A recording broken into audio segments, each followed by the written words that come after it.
नमस्कार. नोकरी जाहिरात कट्टामध्ये आपलं सर्वांचं सहर्ष स्वागत आहे.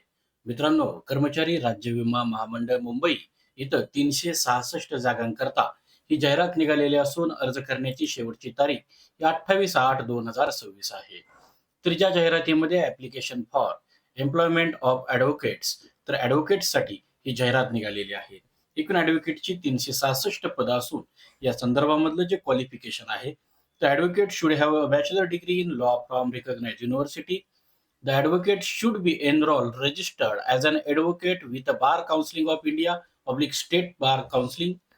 यासोबतच advocate applying for employment in High Court are required to have minimum professional court practice experience at least 10 year 10 वर्षाचा अनुभव मिनिमम कोर्ट प्रॅक्टिसचा हायकोर्टचा तुम्हाला पाहिजे. Advocate applying for employment in EI court are required to have minimum professional court experience at 5 years.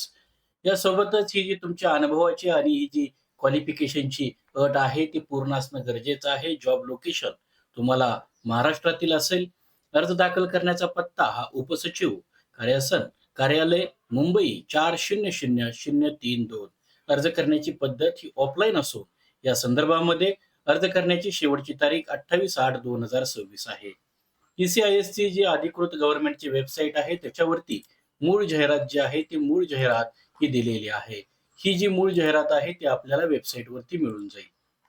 या जाहिरातीमध्ये त्यांनी जी काही पदं आहेत, ती पदं यांनी सांगितल्याप्रमाणे तुम्हाला हायकोर्ट ऑफ बॉम्बे जिथं आहे तिथं 47, कॅट मुंबई बेंचला 3, यासोबतच district session court 1, E-I court 60 या पद्धतीनं तुम्हाला ज्या ठिकाणी व्हॅकन्सी आहे, सातारामध्ये सुद्धा एम-एम कोर्ट आणि ई-आय कोर्ट, सांगली, पुणे, खेड, सोलापूर, इचलकरंजी यासोबतच इस्लामपूर, ठाणे, नागपूर, चंद्रपूर, अमरावती, भंडारा यासोबत अकोला, गोंदिया यासोबतच हिंगणघाट, यवतमाळ हे सुद्धा तुम्हाला दिलेलं आहे आणि या संदर्भामध्ये जाहिरात मोठी आहे. याच्यामध्ये सर्व काही अटी शर्ती सुद्धा इथे दिलेल्या आहेत. यासोबतच आपल्याला payment of fees and other conditions यासोबतच डॉक्युमेंट सिलेक्शन कमिटी यासोबतच तुम्हाला कॅन्सलेशन ऑफ इम्पेनमेंट यासोबतच रिमूव्हल डिफिकल्टी आणि यानंतर तुम्हाला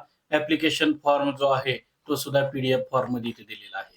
तर मित्रांनो, आजच्या या जाहिरातीमध्ये आज आपण इथंच थांबणार आहे. मात्र ही जाहिरात पूर्णपणे जे कोणी इलिजिबल कॅन्डिडेट आहेत त्यांनी ही संधी सोडू नका. 28/8 ही शेवटची तारीख लक्षात ठेवा.